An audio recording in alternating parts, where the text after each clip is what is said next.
Strandsennep.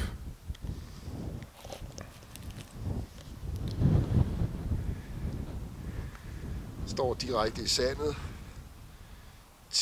Tit tæt op af strandmælde. Og de skal simpelthen have noget tang at stå i. Der er sandsynligvis tang nede under her, nede under sandet.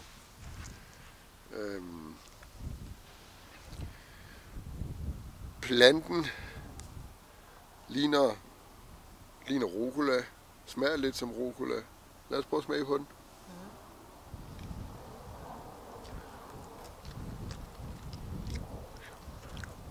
Sennep. Sennep? Du siger mere sennep end rucola, men den må være i familie med rucola, for rucola er i familie med sennepsplanten. Men det er en sådan stærk lidt stærk og lidt bitter.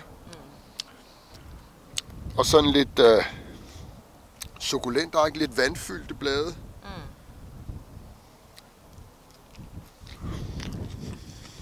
Og der har jeg de der kubler, det er dem som er nu, for nu er jo vi i september måned. Og det er den her, man kan sylte, og så bruge det som kapers. De her. Jeg vil lige smage på den. Den er godt sagtens meget stærk sandesmag, men den har bare sådan meget sådan koncentreret. Så lige nu kan man bruge de her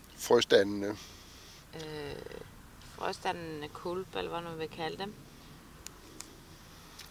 Og man kan sylte dem, og så kan man også bruge blomsterne, er jo dejlige at pynte lidt med.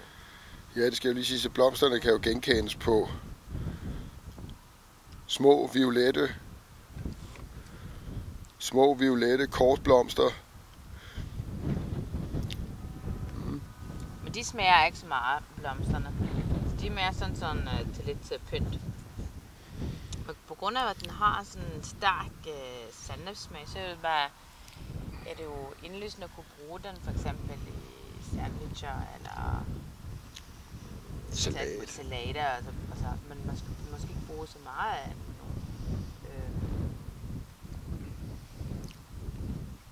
Men jeg synes, det er en dejlig plante.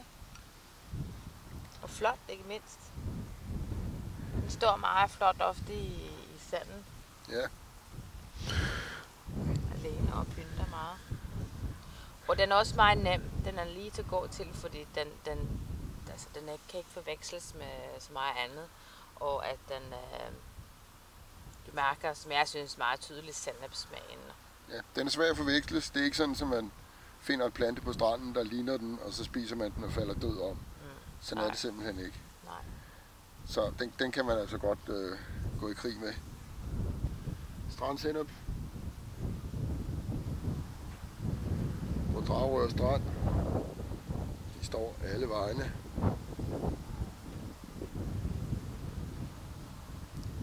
Så det er bare at gå i krig.